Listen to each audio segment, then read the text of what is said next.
Besar saya itu adalah membangun sekolah. Kenapa saya kalau ditanya kenapa harus sekolah, sementara kamu sekarang sedang merintis toko oleh-oleh.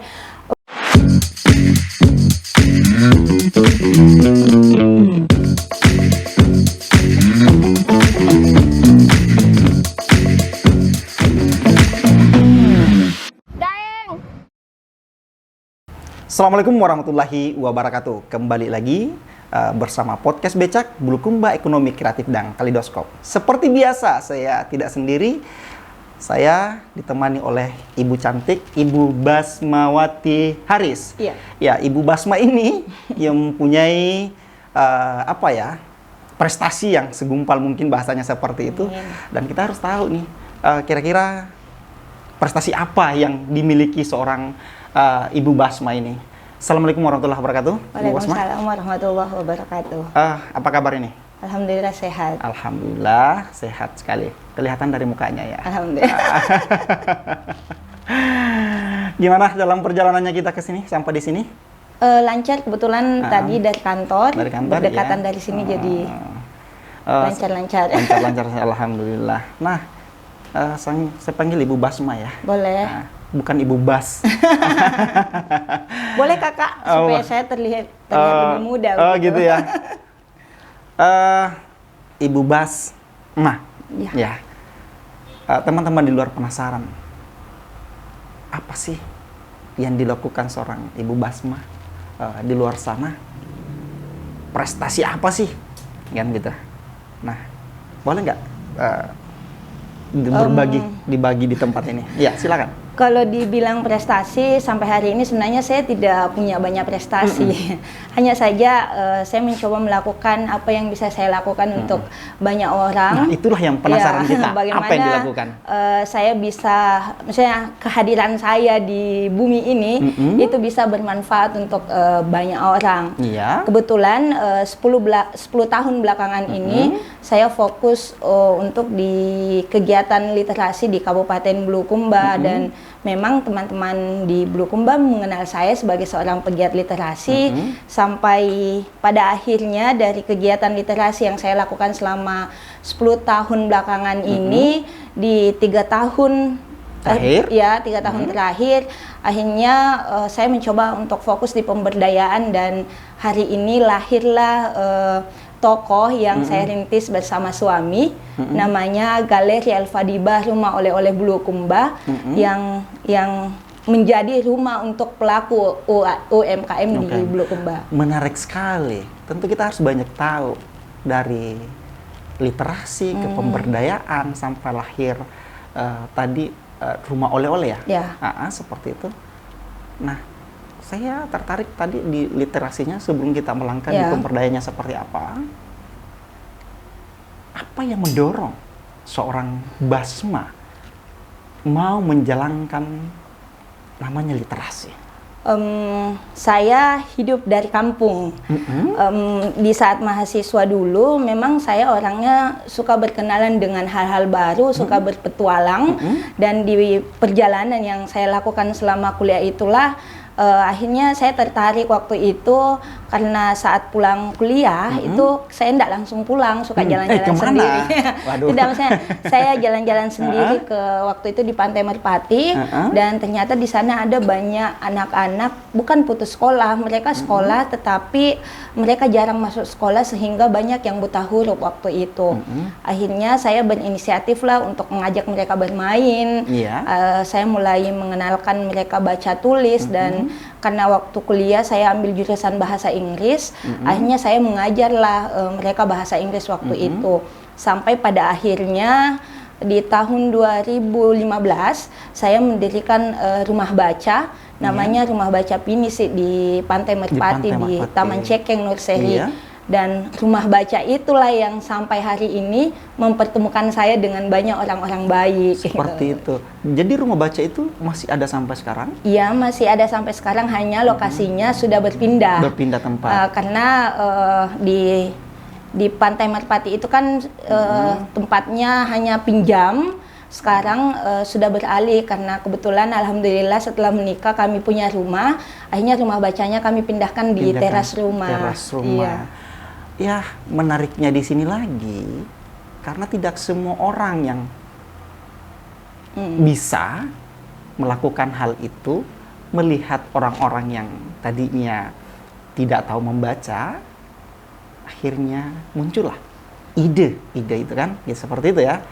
Tapi ada nggak kendala pada saat berlangsung kalau kegiatan selama tersebut? ini kendalanya sih paling di fasilitas baca buku, karena buku bacaan kan terbatas. Iya. Dan harganya juga cukup mahal.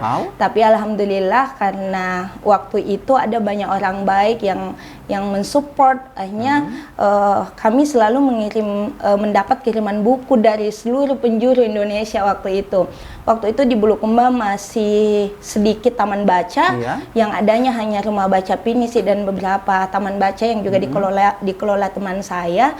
Dan dari situlah kami saling bertukar buku bacaan. Kemudian saya kan waktu itu mengajar menjadi relawan di 10 kecamatan keliling nih. Kalau pulang kuliah sampai akhirnya selesai kuliah, menghabiskan waktu untuk menjadi relawan mengajar. Saya punya teman di kecamatan, mengajaklah mereka minta tolong untuk dikumpulkan anak-anaknya.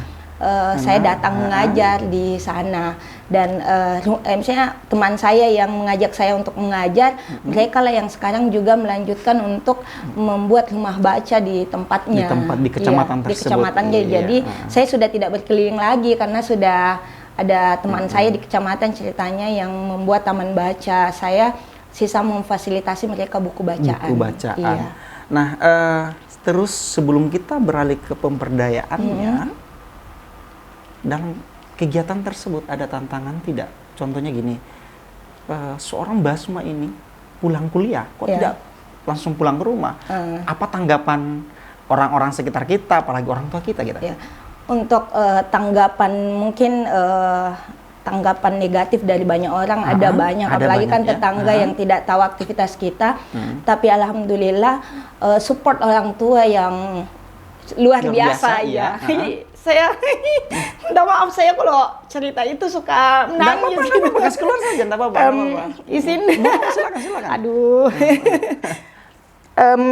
Di kegiatan literasi itu support orang tua yang sangat luar biasa. Misalnya saya pulang pergi pagi kuliah, pulang tengah malam biasa, dan orang tua saya misalnya pesannya adalah saya percaya sama kamu, jaga kepercayaanku, dan pada akhirnya saya memegang ucapan orang tua itu dan ucapan itulah yang pada akhirnya membawa saya membuktikan kepada mereka bahwa ini yang bisa saya berikan untuk bapak, untuk mama, dan alhamdulillah ada banyak penghargaan yang datang dari doa-doa baik orang tua. Iya, kenapa saya buru itu karena rasa penasarannya saya, karena ketika kita kembali di kultur kita, Bugis Makassar, seorang perempuan yang notabene-nya yang sering keluar malam, pastilah. Tapi syukur alhamdulillah karena orang tua mensupport, dan hari ini saya memperlihatkan hasilnya kan seperti itu. Iya, dan alhamdulillah sampai hari ini juga di dalam keluarga saya maksudnya mencoba untuk menjaga kepercayaan mereka, dan sekarang alhamdulillah setelah punya keluarga, suami juga mensupport, ditambah orang tua, jadi tetap misalnya dan dikelilingi oleh banyak teman-teman yang memberikan beberapa support tahun baik. Berjalan ini literasi yang seorang Basma selalu terlambat pulang, lalu berubah status. Literasi sebelum menikah, saya menikah tahun 2021. Masa COVID ya? Iya, di masa COVID 2021, dan memang sampai hari ini sebenarnya saya memulai itu di tahun 2012 dan sampai hari ini masih berjalan, hanya saja tidak fokus lagi berkeliling ke desa-desa, hanya fokus mengembangkan yang ada di rumah, karena sekarang kan kami sudah punya tim, sudah ada banyak relawan yang turut membantu mengajar. Jadi saya hanya memfasilitasi teman-teman di desa apa yang mereka butuhkan gitu. Misalnya saya tidak terjun ke lapangan lagi, hanya sesekali saja. Syukurnya karena pasangannya mensupport ya? Iya, alhamdulillah. Kebetulan sebelum menikah suaminya juga saya turut berkegiatan di literasi, dan kami juga bertemu karena kegiatan literasi. Jadi sampai ketemu ini kan hasil literasi ya, seperti itu. Iya, teman-teman di luar sana juga penasaran. Tadi disampaikan bahwa ada kegiatan lain. Iya. Apa yang dimaksud kegiatan lainnya itu, yang seperti apa itu? Untuk kegiatan-kegiatan, kebetulan saya bekerja juga, dan di pekerjaan itu akhirnya dari kegiatan literasi dan bertemu dengan pekerjaan yang memang juga hobi, dan pekerjaan itulah akhirnya saya belajar tentang pemberdayaan. Kalau yang seperti apa itu? Kemarin di 3 tahun belakangan ini saya fokus pemberdayaan masyarakat di Desa Kahaya. Kalau kemarin ada bintang tamunya Kak Andi Awal Irsyad, benar sekali. Ya, saya meneruskan perjuangan Kak Awal di Kahaya. Iya. Dan sekarang membantu masyarakat di Kahaya menghasilkan produk dari hasil bumi. Ada kemarin kan kopinya, sekarang saya mencoba untuk sumber daya alam lain, dari misalkan kunyit, lahirlah kunyit Kahaya, ada madu Kahaya, dan lain-lain. Iya. Itu sudah terekspos tidak keluar? Sudah, alhamdulillah. Ya. Makanya lahirlah rumah oleh-oleh Bulu Umbah yang kami kelola sekarang dari hasil pemberdayaan itu. Dari hasil pemberdayaan itu. Akhirnya dikumpulkanlah satu rumah. Iya. Dinamakanlah rumah oleh-oleh. Iya, supaya harapan tujuannya rumah oleh-oleh lahir ini adalah saya melakukan pemberdayaan di banyak pelaku UMKM, dan yang selalu menjadi kendalanya adalah mereka mentok di pemasarannya. Mereka hanya bisa produksi tetapi selalu terkendala di pemasaran. Langkah apa yang dilakukan seorang Basma setelah tahu bahwa mereka mentok di pemasarannya? Iya, saya bangunlah rumah oleh-oleh supaya menjadi tempat pemasaran. Selain itu, saya juga membantu teman-teman untuk mendapatkan pemasaran lain, bukan hanya di tempat saya, tetapi saya mencoba membantu mereka untuk masuk di retail-retail modern, misalkan sama seperti Kopi Kahaya sekarang sudah masuk di toko-toko modern, sudah ada di Makassar, bahkan di luar Pulau Jawa. Seperti itu. Berkat seorang Basma ya, dibantu sama banyak orang-orang baik. Betul. Nah, di rumah oleh-oleh teman-teman penasaran dong, apa saja isinya? Kalau di rumah oleh-oleh Bulukumba itu ada puluhan produk dari produk lokal di Kabupaten Bulukumba, tidak hanya binaan, tetapi apapun itu, dari cemilan, bumbu-bumbu dapur, bahkan di perahu pinisi yang menjadi kebanggaan Bulukumba, sarung kajang dan lain-lain, itu kami coba bantu untuk pasarkan. Kenapa kami menyebutnya rumah oleh-oleh? Karena untuk menjadi oleh-oleh, kami ingin memperkenalkan bahwa Bulukumba punya banyak produk yang bisa menjadi oleh-oleh kebanggaan keluarga. Kenapa dinamakan nama rumah oleh-oleh? Atau memang terinspirasi tadi bahwa kurangnya pemasaran, atau seperti apa?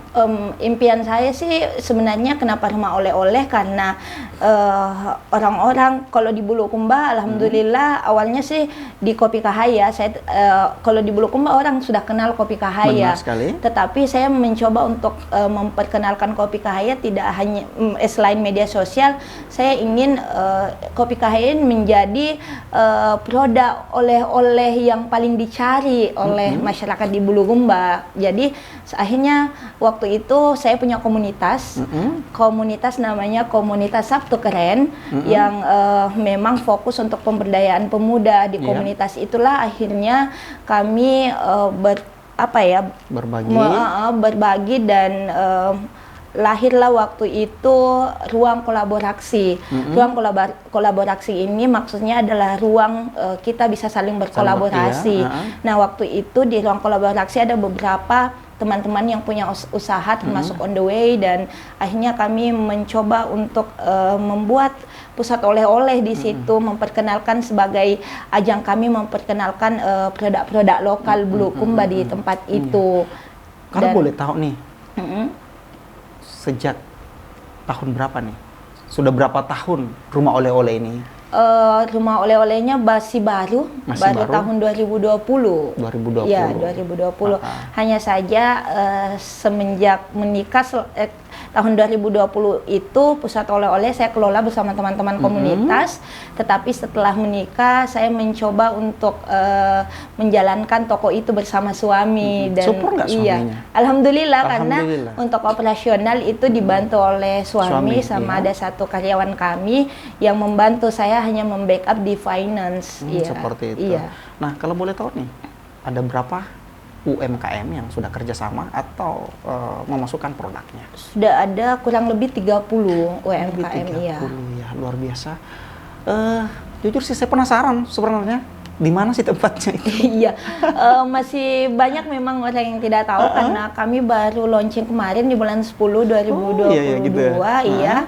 Tepatnya di Jalan Sultan Hasanuddin Teko sebelum Islamic Center. Sebelum Islamic Center. Iya, jadi teman-teman yang mau berkunjung ke sana boleh ya, karena ada banyak produk UMKM, produk lokal ya yang ada di sana.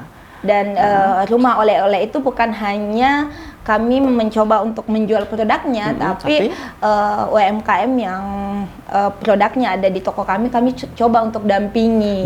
Kami coba untuk dampingi dari pemasaran, kemudian legalitas usahanya. Itulah sebagai wujud support saya kepada pelaku UMKM yang mungkin UMKM belum punya sertifikat halal. Saya bantu untuk membuat sertifikat halal, kemudian NIB dan yang lain yang dibutuhkan oleh pelaku UMKM. Itu yang sebagai bentuk support ke teman-teman UMKM. Jadi tidak sekedar, hey teman-teman bawa ke sini produk lu, lalu dijualkan, tidak sekedar itu ya, tidak tapi sekedar itu. Tetap melakukan pendampingan. UMKM yang mungkin produknya, misalnya produknya bagus tetapi kurang di kemasan, kami coba untuk mencarikan modal untuk perbaikan kemasannya, bagaimana kemasannya bisa menarik. Iya, karena salah satu produk dikatakan menarik pembeli ketika kemasannya baik. Ya. Luar biasa sekali nih Ibu Basmawati Haris ya. Nah, disinggung tadi menyangkut masalah produk. Kalau boleh tahu bocorannya, bagaimana peningkatannya dari awal sampai sekarang? Apakah rumah oleh-oleh ini sudah banyak yang melirik atau sudah banyak pengunjung atau bagaimana peningkatannya sampai saat ini? Kalau menghitung peningkatan pembeli itu sebenarnya kita tidak bisa menghitung harian karena kalau oleh-oleh itu kan musiman. Kadang satu hari tidak ada pembeli dan saya menginisiasi kalau satu hari tidak ada pembeli, saya akan membeli dan membagikannya ke orang-orang. Karena ini kan misalnya musiman, nanti ada orang yang datang ke Bulukumba baru akan membeli, baru mereka membeli. Nah, cara mensiasatinya adalah saya kebetulan saya suka memberikan kejutan, jadi biasanya saya suka mengirimkan dalam bentuk paket hampers. Kebetulan kami juga bisa paket hampernya, saya kirimkan ke teman saya sebagai motivasi karyawan saya yang jaga, misalnya supaya bahwa setiap hari ada pembeli gitu. Tapi alhamdulillah belakangan semakin hari karena sekarang memang kami masih fokus di pemasarannya, bagaimana kami memperkenalkan bahwa ternyata ada loh rumah oleh-oleh, ada galeri di mana galeri itu isinya 100% produk lokal yang memang bisa digunakan sebagai oleh-oleh untuk keluarga. Dan sekarang kami mencoba untuk bekerja sama dengan beberapa instansi, kan mereka kan selalu butuh oleh-oleh untuk tamunya, dan alhamdulillah semakin hari sih alhamdulillah meningkat. Iya, alhamdulillah. Tentu itu yang kita inginkan. Tetapi ada nggak kendala yang pada saat berjalannya, apakah produknya expire kah atau gimana kah atau seperti apa? Untuk produk, alhamdulillah sebelum dicek ada sih beberapa yang produknya masuk, tetapi kemasannya rusak, tapi kan kita ada perjanjian bahwa jika kemasan rusak itu akan diganti. Jadi teman-teman UMKM akan mengganti, makanya sebelum mereka memasukkan produknya ke tempat kami itu diperiksa dulu, dan memang kebanyakan sih produk UMKM itu kan bertahan sampai 2-3 bulan karena kebanyakan kan cemilan, jadi alhamdulillah aman. Aman ya. Iya. Jadi yang diterima masuk di rumah oleh-oleh ini yang harus berlabel halal atau gimana? Enggak harus sih. Enggak harus. Iya, tapi dari situlah maksudnya kami sebelum mereka masuk kan kita bincang-bincang apa sih kebutuhanmu, dan yang tidak punya label halal, disitulah bentuk support kami mencoba untuk menguruskan sertifikat halal ini. Tapi ada nggak teman-teman kita yang pelaku UMKM ketika ditawari seperti itu dia menolak?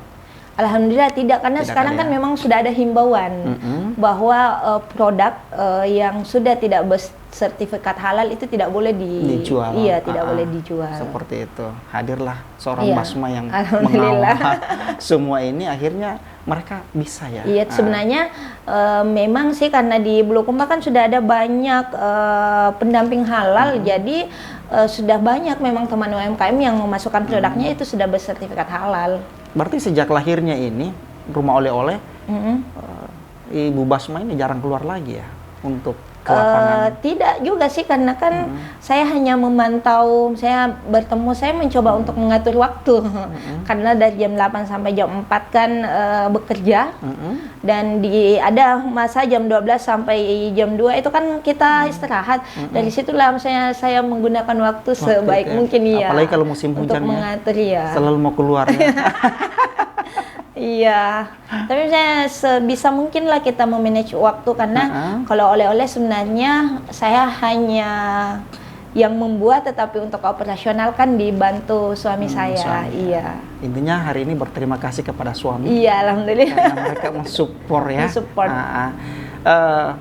Kalau kita cerita omset nih, gimana nih? Kalau omset sih ya setidaknya saya bisa membayar gaji karyawan, alhamdulillah. Nah, ya. Menarik. Tadi ada karyawan, kamu boleh tahu ada berapa orang karyawan? Masih satu. Masih satu ya. Tapi sudah mampu. Alhamdulillah, iya. Semoga sih harapannya ke depan bisa membuka lapangan kerja lagi bagi orang. Ya, amin. Ada nggak program-program yang belum terlaksana? Mungkin masih ada ide-idenya ke depan semua apa gitu? Kalau persoalan impian, saya punya banyak impian. Iya, impian terbesar saya sih sebenarnya adalah, kalau bicara itu saya nggak apa-apa, kasih keluar saja kalau mau menangis ya. Saya punya impian membangun sebuah sekolah, iya. Sekolah ya? Ya, saya punya impian terbesar saya itu adalah membangun sekolah. Kenapa? Saya kalau ditanya kenapa harus sekolah, sementara kamu sekarang sedang merintis toko oleh-oleh. Ibu saya adalah orang yang buta huruf, dan ketika saya ingin mengajarkan harus bisa membaca, jawabannya adalah buat saja orang lain bahagia. Ya, ajari adik-adikmu, ajari orang-orang di sekitarmu untuk bisa membaca, karena itu katanya bentuk kesyukurannya bahwa ternyata anakku bisa berbuat lebih untuk banyak orang. Tapi impian ini tahu tidak pasangannya? Iya, apa itu? Tahu tidak suaminya bahwa kami punya impian yang terbesar adalah membangun sekolah? Alhamdulillah suami tahu. Jangan sampai cuma seorang Basma yang mau tapi suaminya tidak pernah tahu.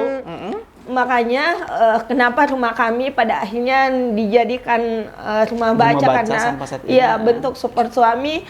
Tahun lalu saat ulang tahun pernikahan dihadiahkan sebuah rak. Jadi karena rumah kami kan hanya rumah di BTN yang kecil, rak-rak buku kami masih berantakan, dan saya selalu bilang bahwa kapan ini rapi terasku dengan buku bacaan, dan anak-anak yang datang itu bisa membaca dengan nyaman. Dan alhamdulillah suami diam-diam membuatkan rak, dan alhamdulillah sekarang rumah menjadi rapi, bahkan tidak hanya dijadikan tempat anak-anak membaca, ada beberapa komunitas yang juga datang untuk berdiskusi di teras rumah kecil kami. Saya masih penasaran sebenarnya. Tadi rumah baca, terus rumah oleh-oleh. Ini satu Karena lokasi atau seperti apa nih? Beda. Kalau ya? Rumah kami ada di BTN Bumi Polewali Mas di Ponci.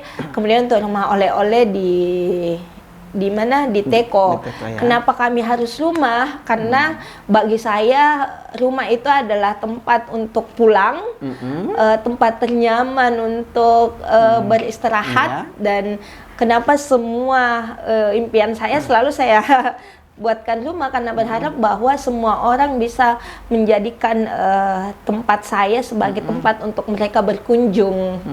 Iya.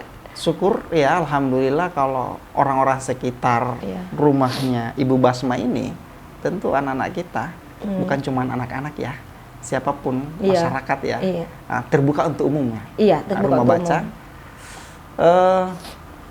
Pengunjungnya gimana, Bos?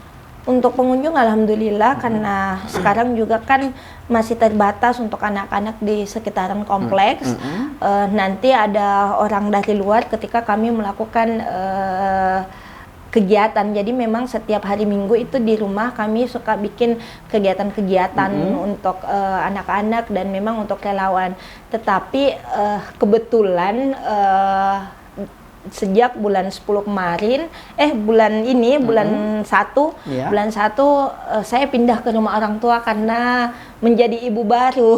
Jadi alhamdulillah berarti sudah ada momongan ya. Jadi masih butuh bimbingan orang tua. Jadi untuk sementara tinggal di rumah orang tua, dan untuk rumah bacanya sekarang dikelola oleh adik. Tidak pengaruh ya bahwa ketika ada aktivitas baru, ada si Dede di rumah, lalu aktivitas lain tidak berjalan?